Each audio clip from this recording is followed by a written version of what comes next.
Bismillahirrahmanirrahim. Assalamualaikum warahmatullahi wabarakatuh. Alhamdulillahirabbil alamin. Walladzi arsala rasulahu bil huda wa dinil haqq lidhirahu 'ala dini kulli. Wa kafa billahi syahida. Wa asyhadu an la ilaha illallah wahdahu la syarikalah. Wa asyhadu anna Muhammadan abduhu wa rasuluh. Allahumma shalli ala Muhammad wa ala alihi wa ashabihi wa man tabi'ahum bi ihsanin ila yaumiddin. Ya ayyuhalladzina amanu taqullaha wa qulu qawlan sadida yuslih lakum a'malakum wa yaghfir lakum dzunubakum wa may yuti'illaha wa rasulahu faqad faza fawzan 'azima wa ba'd. Fa inna asdaqal hadisi kitabullah wa khairal hadyi hadi Muhammadin sallallahu alaihi wasallam. Syarrul umuri muhdatsatuha fa inna kulla muhdatsatin bid'ah wa kulla bid'atin dhalalah wa kulla dhalalatin finnar. Ayo ikhwah akramana subhanahu wa ta'ala. Insyaallah kita lanjutkan mengkaji kitab wasiat Imam Syafi'i rahimahullahu ta'ala. Kita masih melanjutkan di halaman 14. Masih mengenal tarjamah biografi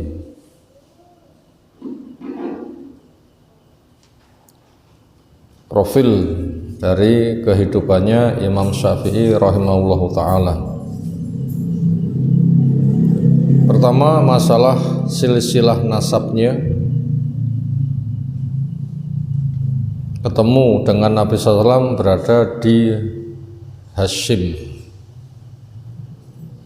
Hashim ke bawah ke Nabi itu 4 keturunan, kalau ke Imam Syafi'i sekitar 8 keturunan. Semangatnya mencari ilmu luar biasa, 7 tahun sudah hafal Quran. Dikuasai bahasa Arab sampai syair-syair masuk ke pelosok sing paling jelimet dikuasai. Wong Arab ngerti bahasa Arab mendalam. Demikian juga sebelum berguru kepada Imam Malik, kitab Muwatta dihafalkan dulu. Sekarang kita masuk pada poin berikutnya, tamassukuhu bis sunnati wal athari. Tamassuknya, berpegang teguhnya Imam Syafi'i rahimahullahu ta'ala bis sunnati pada as-sunnah, berpegang teguh pada as-sunnah. Mana bahasa as-sunnah adalah at-tariqah al-maslukah, jalan yang ditempuh, jalan yang dilewati. Apa mana as-sunnah? At-tariqah al-maslukah sama dengan mazhab, jalan yang dilewati. Itu makna bahasa. Kalau sunnatul rasul atau as-sunnah yang itu memiliki makna al-islam adalah tariqatul rasul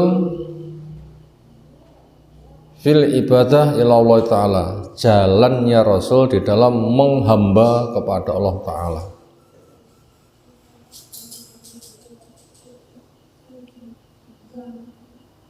Yang itu dari wahyu,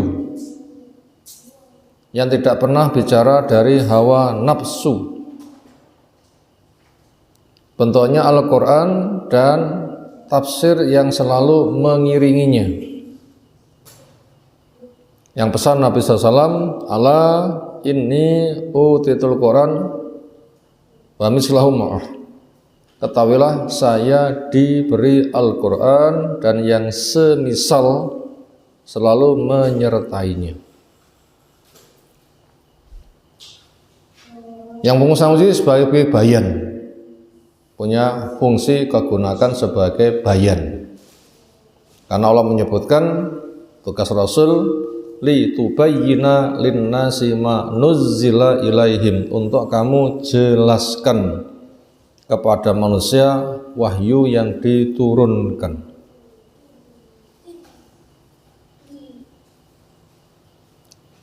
Dan Rasul SAW telah sempurna mempraktekkan Al-Quran. Allah menyanjung, wa innaka la'ala khuluqin azim, engkau berada di atas akhlak yang besar. Punya makna la'ala dinin azim, di atas agama yang besar. Itulah Islam. Yang Bu Aisyah sebagai saksi menjelaskan khuluquhu Al-Quran, akhlak Nabi itu adalah Al-Quran. Al-Quran dalam bentuk kitab, itulah mushaf dari Al-Fatihah sampai Anas. Al-Quran sing melaku, itu adalah profil Nabi SAW. Apa yang ada di hukum Al-Quran itu sudah ada pada diri Nabi SAW. Itu namanya as-sunnah. Itu namanya as-sunnah, yang Allah jadikan profil percontohan dengan firman-Nya, laqad kana lakum fi rasulillahi uswatun hasanah, sungguh ada pada diri Rasul contoh yang baik. Alladzi yajibu alaina an nata'assahu, wajib kepada kita untuk beruswah kepadanya. Dan jalan surga itu hanya satu. Berapa jalan surga? Hanya satu. Enggak sama dengan banyak jalan menuju Roma. Boleh juga banyak jalan menuju Tegalan, ngerti nggih? Tapi kalau ke surga itu hanya satu. Hanya satu jalan saja menuju surga. Apa? Sunnatur Rasul, madhabur Rasul. Jalan yang ditempuh oleh Nabi SAW itu hanya satu, itu tokdil, gak ada dua, gak ada tiga. Dan itu sudah sempurna dengan hadis-hadisnya. Makanya orang tidak boleh membuat syariat baru walaupun mengatasnamakan mimpi.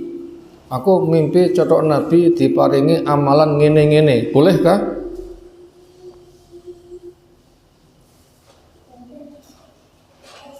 Gak boleh. Cuma kalau memang cocok boleh diambil gara-gara cocoknya, tapi Nabi sudah tidak ngajar lagi. Kenapa? Sudah tugasnya habis. Karena Allah telah berpesan, wa'bud rabbaka hatta ya'tiyakal yakin, nibadao kamu kepada Allah terus kapan berhenti? Bila sudah datang kematian. Nabi sudah enggak mengajar lagi. Kenapa? Selesai. Tugasnya apa? Menyampaikan. Wa ma anta illa al-balaghul mubin. Sudah selesai tugas menyampaikan. Mana mungkin Nabi meninggal masih memberikan pengajaran. Nah seperti itu. Makanya bid'ah yang diproduk masyarakat termasuk syirik. Kenapa? Membuat syariat baru. Nabi gak pernah membuat syariat, itu hanya menyampaikan saja. Semuanya berasal dari Allah. Lah, bila sudah sejelas itu kedudukan Rasul, maka mengikuti Rasul napa hukumnya? Wajib. Akal kita memahami, setelah itu paham, taat, nggak nambah, nggak ngurangi. Itu namanya ummatan wasaton, umat pertengahan, la wulu wala jafa, la ifrat wala tafrid, gak nambah-nambah, gak ngurang-ngurangi, nompo opo enei. Dalilnya mana? Wa may yuti'ir rasul faqad atau Allah. Siapa yang mentaati Rasul itulah bentuk taat kepada Allah. Makanya nggak boleh dikatakan dari Rasul sebatas kelasnya sunnah, kelasnya makruh. Ditandangi kena ora ya ora apa-apa, upama larangan pol-pole mek makruh ninggalake luwih apik, tapi nglakoni ya gak apa-apa. Ini penyakit ucapan seperti itu. Yang ada adalah mengikuti Rasul itulah perwujudan mengikuti Allah. Ayatnya gamblang, may yuti Rasul faqat, atau Allah, siapa yang mentaati Rasul berarti mentaati Allah. Makanya yang namanya bid'ah, produk baru urusan agama, sudah tutup, nggak ada sama sekali. Karena kullu bid'atin dhalalah wa kullu dhalalatin finnar. Makanya tidak boleh namanya bid'ah hasanah. Tapi di masyarakat ngenek nih, malah nerunyam enek bid'ah hasanah, pacaran hasanah, zina hasanah, riba hasanah, korupsi hasanah. Ngono nggih mulyan nggih. Kacone pol-polan. Ngoten niku jereke nggih ngaku Mbah Yai muni ngoten niku. Termasuk a'immatus ulama mudilin tu'atun il abwabi jahannam, para dai yang menggiring manusia ke pintu jahanam. Itu namanya arbaban min dunah, Tuhan-Tuhan lain bersama Allah. Makanya mengikutinya syirik. Sementara syirik resikonya dahsyat. Gak tingapura dosane, gak ditampa amali, dihancurkan apa yang pernah dikerjakan, diputuskan neraka, gak ada penolong, surga haram. Kemudian kedudukan itu telah Allah kokohkan juga untuk mengikuti sunnah dengan Allah firmankan, wa ma atakumur rasul fakhudhuh wa ma nahakum anhu fantahu. Apa sing Rasul tekaake tandhangono, apa sing Rasul larang mandeko.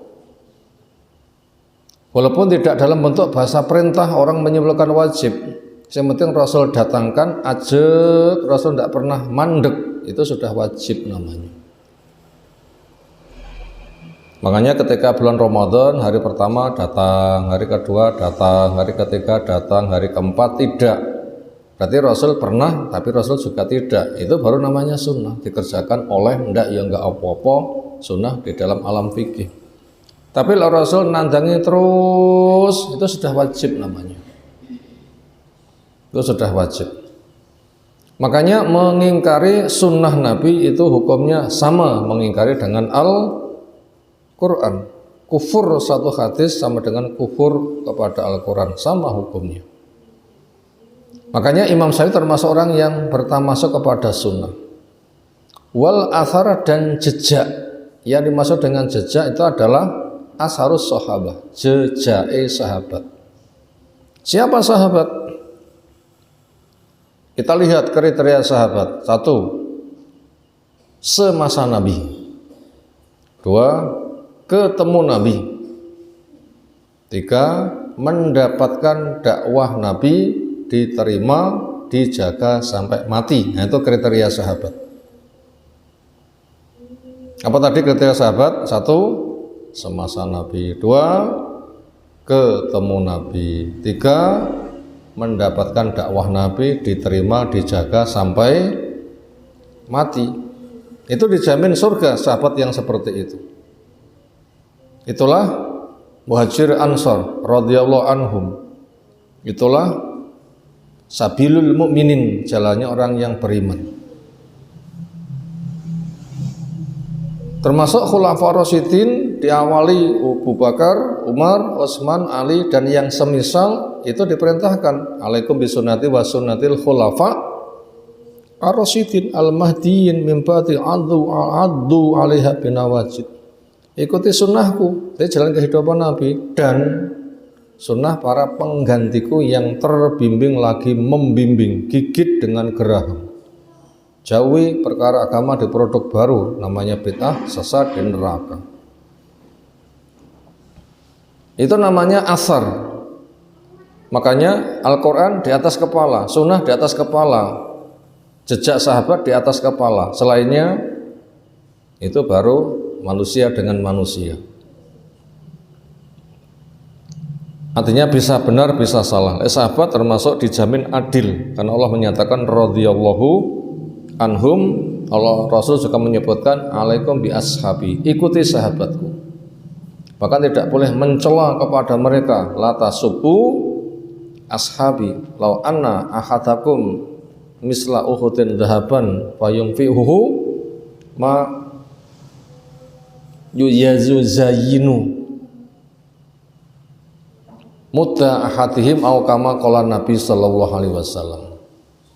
Bila satu di antara kamu punya emas gede gunung Uhud, lalu ia sedekahkan habis, luar biasa amali, lah amalmu sing kaya ngono kuwi lah dibanding amale sahabat gak nyamut-nyamut, gak sebanding blas. Andaikan amal sahabat itu kelasnya gunung Uhud emas, kamu itu hanya cawukan pakai 2 telapak tangan atau hanya 1 telapak tangan. Kira-kira nganten niku Uhud PN cawu ono.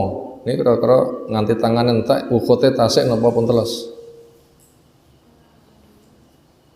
Andaikan kita punya sak gede gunung Uhud, itu kecil dibanding sahabat. Sahabat kelasnya gunung Uhud, kita kelasnya cawukan saja. Apa alasannya kita mencela sahabat? Makanya Imam Syafi'i berpegang teguh kepada athar, yaitu jejak sahabat. Kita baca materinya. Waqad kana sungguh ada As-Syafi'iyyu, Imam Syafi'i rahimahullah ta'ala. Siapa namanya?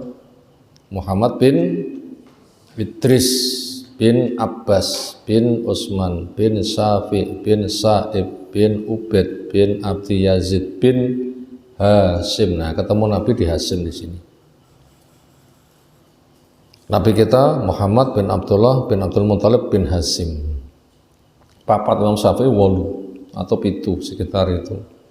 Nabi turunan Hasim ke bawah keempat, Imam Syafi'i ke 7. 0 3 4 5 6 7 8 atau 9. Rahimahullah ta'ala, semoga Allah ta'ala merahmati Imam Syafi'i. Min a'lamin nasi, manusia yang paling berilmu bi ma'anil Quran, akan makna Al-Quran. Tentunya semasanya, podo-podo semasa Imam Syafi'i kepada Quran wong sing paling ngerti wasunati dan kepada sunnah. Imam Ahmad dikenal penghafal sejuta hadis, itu kedalaman pemahamannya masih mendalam Imam Syafi'i. Satu gambaran sering kita sampaikan, semalaman pernah, bukan selalu, pernah tidak tidur, wudunya subuh melu wudunya ngisa, wis enggak sare rangentut pisan. Hebat mboten wudune subuh melu wudune ngisa. Mentelaah hadis, menyimpulkan satu hadis 1000 faedah. Ini menunjukkan sangat mendalam keilmuannya. Itu profil Imam Syafi'i. Wa min asyaddin nasi tamasukan bihima, wa min dan termasuk asyaddin nasi paling amat sangatnya manusia, tamasukan berpegang teguhnya bihima kepada keduanya. Makanya bila kita baca di bab-bab Nubdhatus Shahihain, intisari 2 hadis sahih, judul yang kedua adalah tamasuk dengan Quran dan Sunnah. Maka ketika Nabi SAW itu berada di Ghadir Khum, sebuah sumur antara Mekah dan Madinah, dari arah Juhwah ke timur 8 kilo. Nah, di situ Nabi SAW berpesan, ku tinggalkan kepada kalian 2 warisan, peganglah dan perhatikan ahlul baitku. Hadisnya seperti itu. Yang itu sudah tersampai di hari Senin pagi kemarin di kuliah subuh. Imam Syafi'i termasuk orang yang paling berpegang teguh kepada kitab, kepada sunnah. Kenapa? Itu memang wasiat dari Nabi SAW.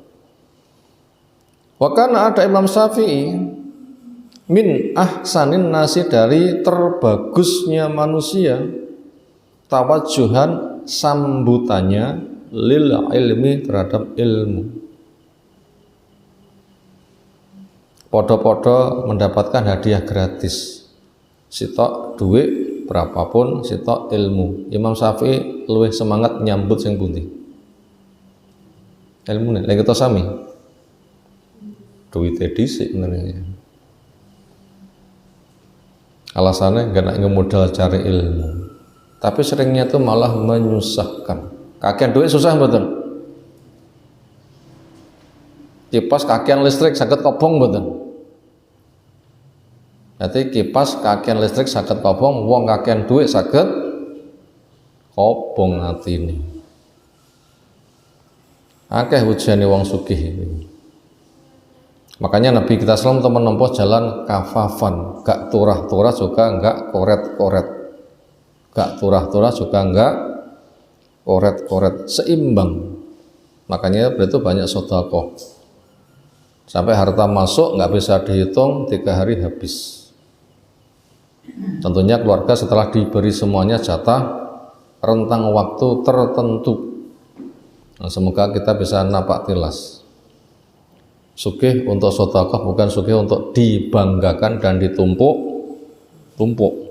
Sugih untuk sedekah bukan dibanggakan. Nah, sugih seperti itu silahkan.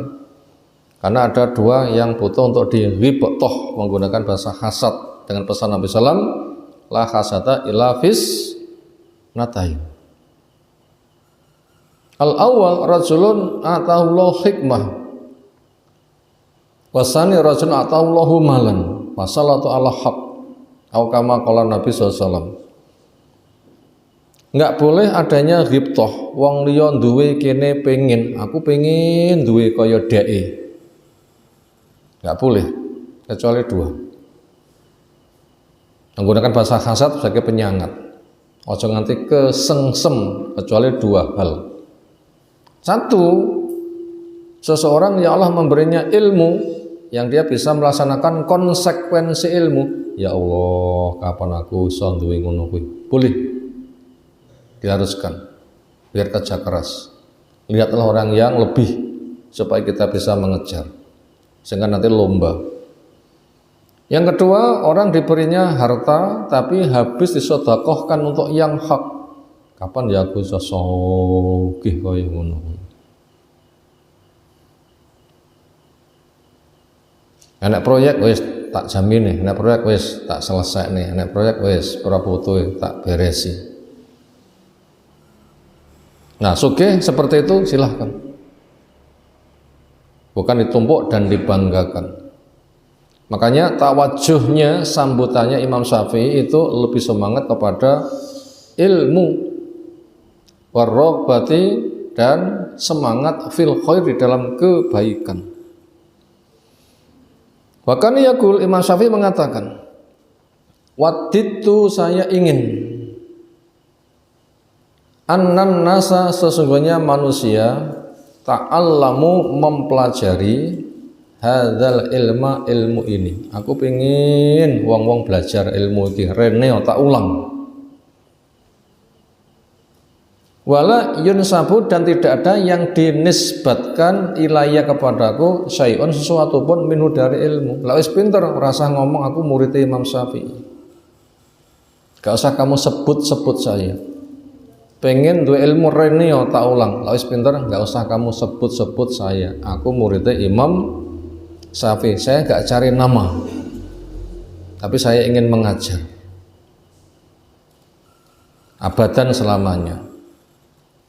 Fa'ujaru alaihi wala yahmaduni, maka saya diberi pahala alih di atas ilmu yang kuajarkan, wala yahmaduni, sementara mereka enggak nyebut-nyebut saya, enggak memuji saya. Hebat betul. Itu ibaratnya tangan-tangan ngelungi kiwa ndak ngerti. Wonge pinter kabeh, ki mesti duwe guru. Sapa gurune enggak dikenal. Enggak ngerti yo, ternyata gurunya siapa? Imam Syafi'i. Itu yang diharapkan, ilmuku dipelajari tapi mereka enggak nyebut-nyebut saya.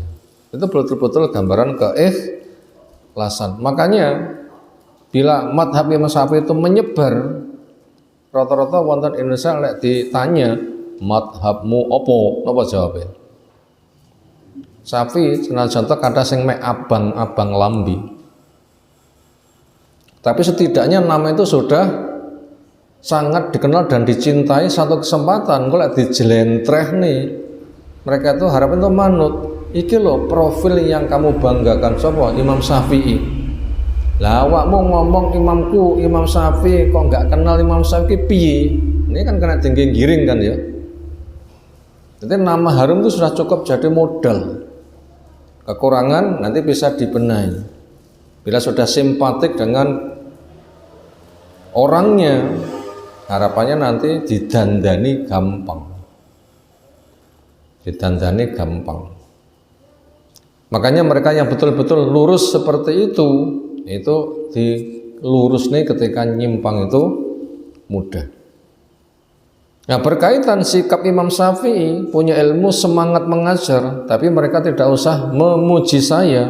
Berikut ini saya sampaikan sebuah hadis yang Ibnu Abbas mengatakan, ulama'u hadil ummati rajulan, ahli ilmunya umat ini ada dua macam. Sitok apik, sitok elek. Tapi masa masing-masing itu membawa bendera ulama, raketang alama. Pertama yang mulia, rajulun seseorang a'tallahu ilman, Allah memberinya ilmu syar'i tentunya. Al-Quran ditafsirkan dengan sunnah, pemahaman sahabat dikerjakan, ikhlas, sunnah didakwahkan, istiqomah sampai mati, gak cari upah. Allah memberinya ilmu, fabadzalahu, ia sebarkan ilmu itu linnasi kepada manusia. Selagi iso nyampe nih, kono kene, nyampe nih. Walam ya'khud alaihi, dan dia tidak mengambil atas ilmu yang ia sampaikan sofdan upah. Karena dia pegawainya Allah, Allah sing ngupahi. Makanya orang itu ketika selepas ngaji memberi oleh-oleh, jangan merasa aku sing ngupahi. Enggak ada orang yang kuat menggaji dai. Pinten gajine dai? Pomo manusa kon gaji ngoten pinten? Kalau nanti dipun tangan tiang, pinten Ustaz? Kok pinten? Kalau ini bakul segon apa bakul kacang goreng kok ditekone pinten? Ya dakwah itu pegawainya Allah. Ma asakum alaihi min ajrin, saya nggak minta upah. Dini-dini nanti pulang gawan-gawannya sedekahmu ya terserah. Itu bukan barang yang dicari, bukan barang yang ditolak. Butuh dipakai, nggak butuh sedekah nih. Makanya nggak boleh menanya, berapa Ustaz? Opo? Bakul opo aku ki? Nggak mengambil upah. Ketika pulang diberikan oleh-oleh, terserah, itu kan karepe kono dewi. Dan itu sebatas adab saja, namanya ta'awun. Diwei genting wei, diberi kebaikan membalas. Tapi itu bukan upah. Lah upah itu nggak kuat. Pinten upah? Pegawainya Allah. Dalilnya jelas, ma asalkum alaihi min ajrin, saya tidak minta upah kepadamu. Pinten upah?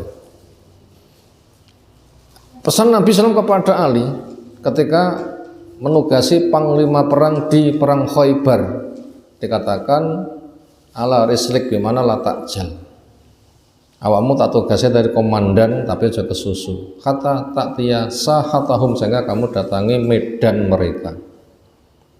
Wad'uhum ilal Islam, ajak dulu kepada Islam. Bila seseorang dari mereka nyambut ajakanmu satu saja, pahala untukmu lebih baik daripada merah-merahnya unta. Tiang Arab zaman semanten ari kalau gadah unta abang niku kendaraan termahal. Tiang Tegalan kagungan napa menipun pun bangga ngoten nggih napa? Alpat pinten regane? 2 miliar. Yang saya kenal 500. Enten tiyang gadah mobil niku nggih 50 miliar. Ana sing 300 miliar. itu bukan seharga itu, tapi lebih baik daripada itu. Ada suka yang 1 triliun tapi digek nih lah yang pesen deh orang ya orang. Dakwah itu lebih tinggi. Ini kira-kira sinten sing kuat nggaji dai. Hak Tegalang didol ini kira-kira kuat nggaji lah. Maka memberi itu jangan menganggap upah, tapi manusia dapat kebaikan mukafaah. Apa? Memberikan imbal balik. Manusia itu saling tolong menolong. Makanya dakwah jangan mencari, tapi juga jangan menolak. Diberi terima, hendak jangan meminta. Diberi terima, butuh dipakai, nggak butuh disodakohkan. Dan berbuat sewajarnya. Ini profil dai yang pertama, punya ilmu, disebarkan, nggak mengambil upah. Walam yastari bihi, dia tidak tukar dengannya sama dengan harga dunia. Ulaika dai yang seperti itu yusalli alaihim, akan mendoakan sholawat kepada mereka, tayrus sama burung-burung yang di langit, wahital bahri dan ikan-ikan yang di lautan, wa dawabul ardi dan makhluk melata yang ada di permukaan bumi, wal kiramu al katibun dan malaikat yang menjadi juru tulis. Ya Allah, ampuni dia, rahmati dia, berkahi dia. Itu sholawat maknanya seperti itu. Nah, kita berusaha yang seperti ini. Itu profil ahli ilmu yang pertama. Imam Syafi'i kayaknya menuju ke sini. Yang kedua, warajulun atahullah ilman, Allah memberinya ilmu, wa zanna, dia itu kikir, cetil, zanna, pakai dot donna. Nah, pakai dot donna itu menyangka, ini pakai dot donna, kikir, cetil, sahih, bakhil. Wadon Nabi kikir dengan ilmunya. Ala ibadillah, nggak mau menyebarkan kepada hamba-hamba Allah. Wa akhadha, dan dia mengambil bihi dengan ilmu yang disebarkan soft dan upah. Aku kon ngaji ning nggenmu mulih tok sangone piro. Nek cocok bodal, ora cocok kurang. Gak sido moh. Sehingga simbolin itu kadang napa? Premium, kadang pertalit, kadang pertamak ngoten niki. Lek premium iki ya mek ngaji tok saja merenek dongane. Lek pertalit ya enek dongane. Lek pertamak engko dongane spesial. Piro? Ya pertamak 12.000 punjul ya 120 juta punjul. Dan sebagainya. Itu namanya cari upah. Lerang ngono gak gelem. Isinya manut karepe sapa sing nanggap, walaupun dengan ngotak-ngatik ayat. Kadang nama dai tinggi promosi bakulan. Saya seorang ustadz, menceritakan khasiat sebuah obat. Maka saya anjurkan siapa yang punya kasus belilah. Seolah karisma ustadz untuk ngelarisne dagangan. Kathah tiyang sing model ngoten niku. Imam Syafi'i itu tidak mau namanya disebut. Mereka nggak usah memuji saya. Memuji saja nggak dicari, apalagi memanfaatkan karisma untuk membeli. Ini kan jelas tendensinya kan gamblang kan. Tendensi itu kan gamblang. Maka dia tidak cari dengannya harga dunia. Padhalika, maka ahli ilmu sing model ngono kuwi yakti yaumul kiamah, nanti di hari datang di hari kiamat, muljaman akan dikeluh. Napa dikeluh niku? Dikeluh sapi napa nek sing dipasang tambang untuk mengendalikan. Irung bolong wae tambang kena nggih mengendalikan. Iki dai sing dikeluh. Napa irunge napa duka, apa gulune napa duka. Bil jamin minar, dengan keluh dari neraka. Oh, ngeri kan?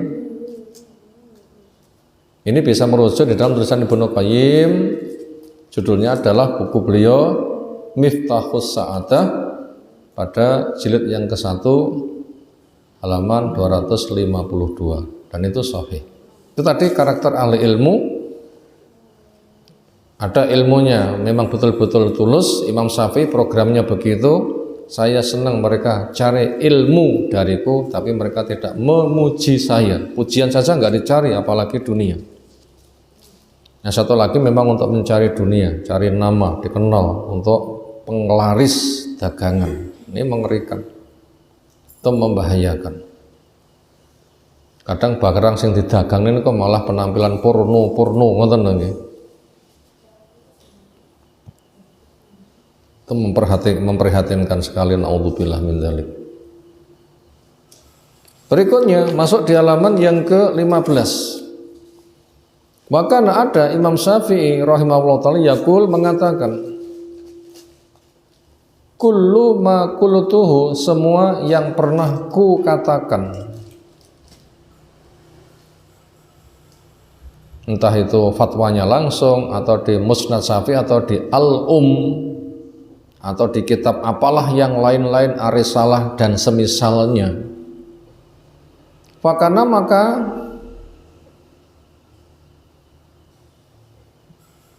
ucapanku itu min Rasulullah, dari Rasulullah SAW, khilafun, menyelisihi. Oh bukan. Fakana, maka apa yang ada min Rasulullah, dari Nabi SAW itu, khilafa qauli, menyelisih ucapanku.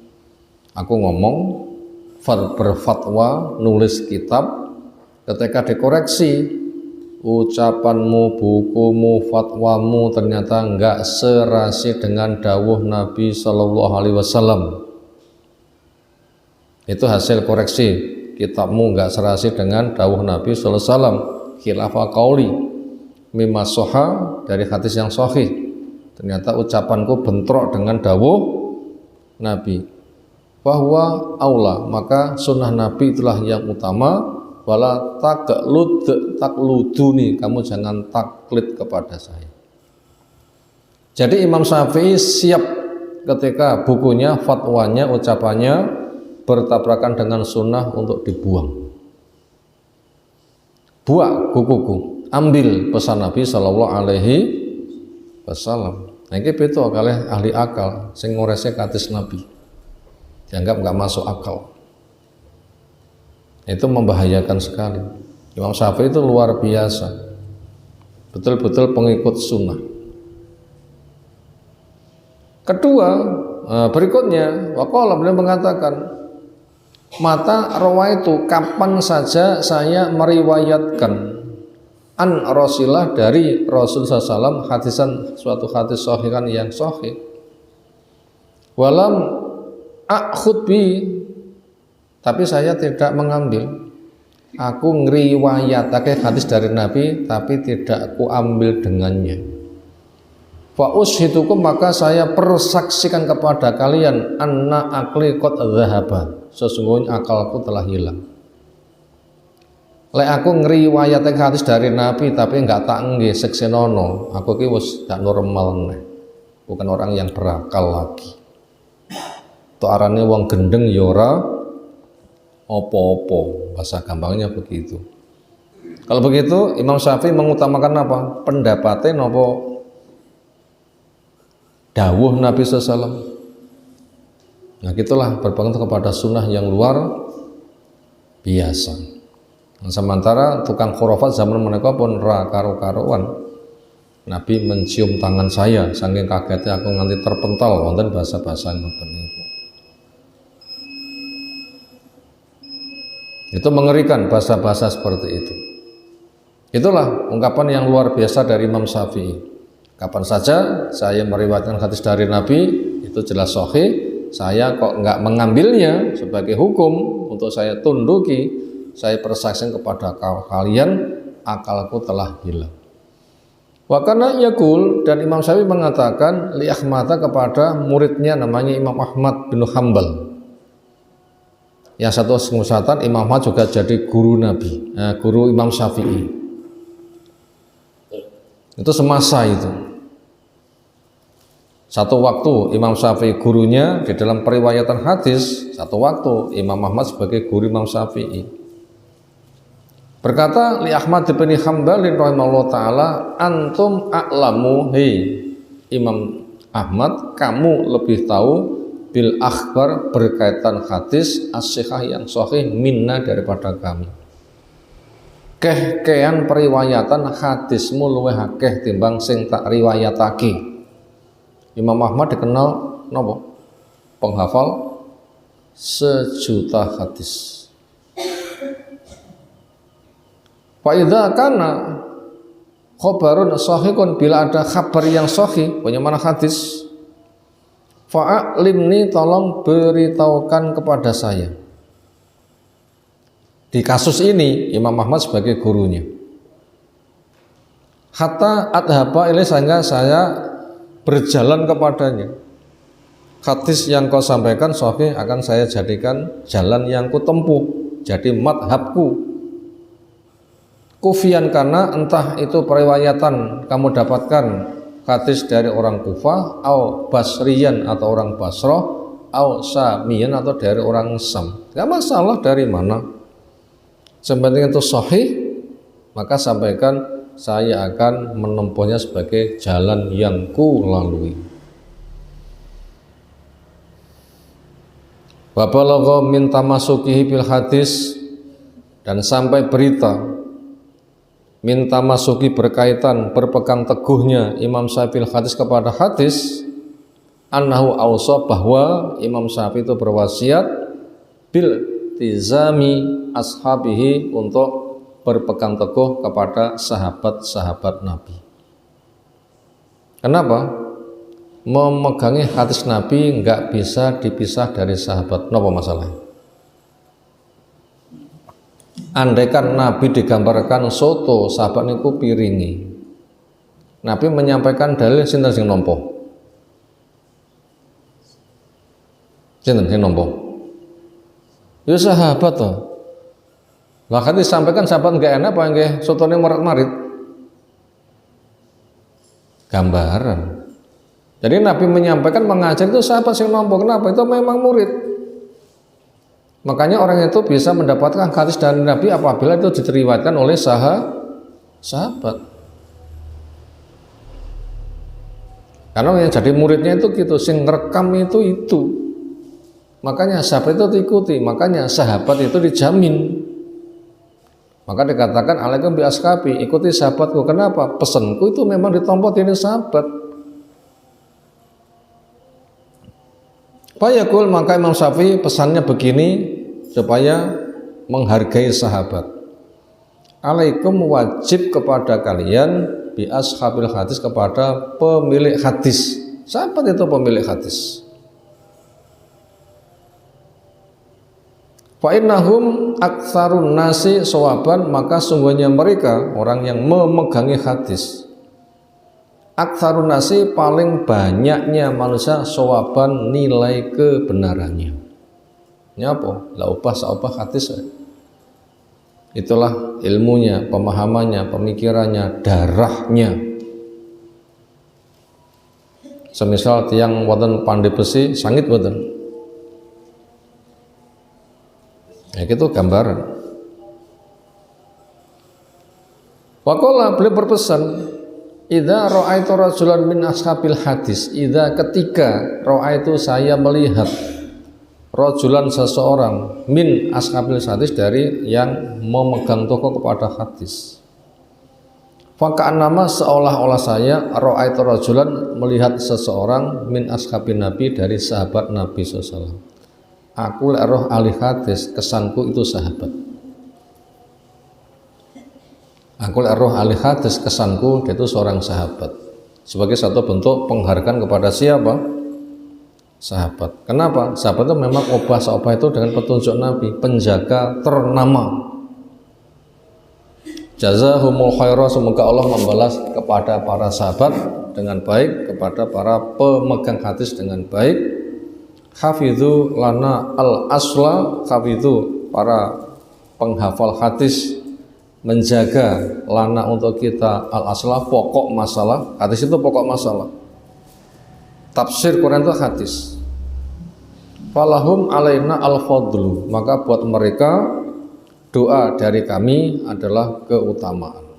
Mereka lebih utama daripada kita, maka kita punya tugas untuk apa? Mendoakan mereka. Wa min syi'rihi, diantara syairnya Imam Syafi'i fi hadzal majal, pada tema ini, area ini, pembahasan ini. Ada 4 kata yang terungkap menjadi bentuk syair.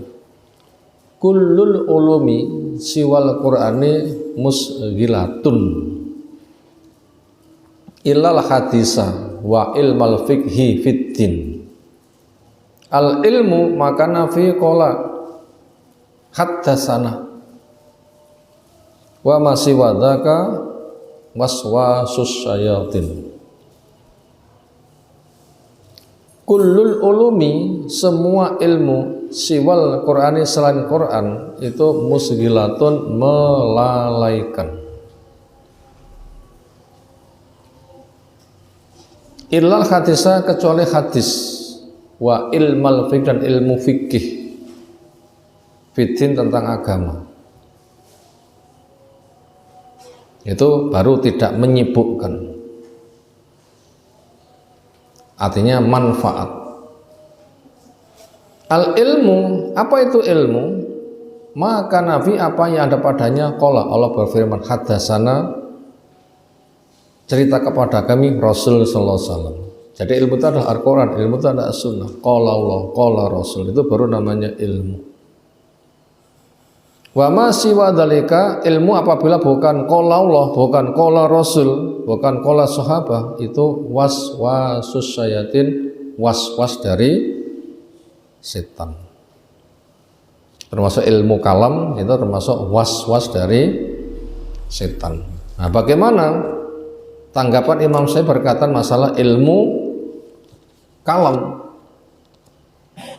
Itu pada pembahasan berikutnya, yaitu nahyuhu an ilmil kalam, pelarangan Imam Syafi'i dari ilmu kalam. Sebagai muqaddimah pembahasan ilmu kalam niku napa? Mana bahasa napa ilmu kalam? Ilmu perbincangan. Ucapan ngetupuyuke mulut. Bener apa salah nggak ada jaminan. Secara makna bahasa bisa dipahami begitu. Ilmu kalam adalah ilmu semata menjadikan akal sebagai standar. Prinsip dasar dzon, dugaan. Langkahnya koreksi. Yang diduga dicek dengan akal cocok dibenarkan, yang diduga dicek dengan akal gak cocok dibuang. Itu prinsip ilmu nopo? Kalam. Ini kira-kira ilmu menceritakan tentang alam kubur, akal saged njelajahi mboten? Lek pengen jelajah alam kubur versi ilmu kalam, ya nyawamu copoten masuklah ke alam kubur, kok ora iso mulih. Sementara mereka tidak bakal mau. Nah, karena dianggap tidak ada. Sampai nek kuburan dipasang monitor. Jere lek wong padha mulih engko dilungguhne, dijembarne, dipadangi, malaikat loro teko, bajunya hitam kebiruan. Begitu wong padha mulih, komputernya engko di-on-kan. Itu engko bermenit, berpuluh menit, berjam, kok panggah peteng ae. Akhirnya karasannya didudah. Endi bukti diluaskan, mana bukti didudukkan. Kalau gitu yang diceritakan itu bohong. Akhirnya mereka menyimpulkan alam kubur itu tidak ada. Itulah ilmu kalam, pol sampai di situ. Makanya hadis tentang alam kubur itu ditolak. Gimana membantah kepada orang seperti itu? Tanya saja. Sing tok selidiki kuwi alam kubur apa juglangan? Napa jawabe?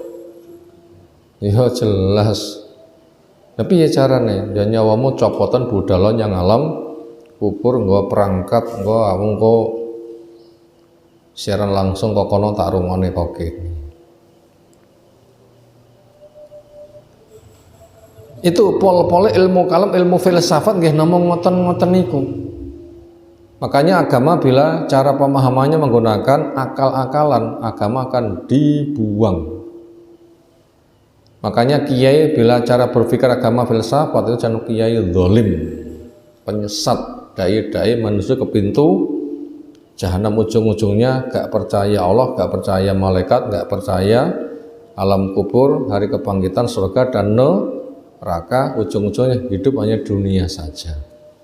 Ini dan penyesat sangat kuat sekali. Makanya Imam Syafi'i mengingkari. Nah, bagaimana fatwa Imam Syafi'i tentang masalah itu?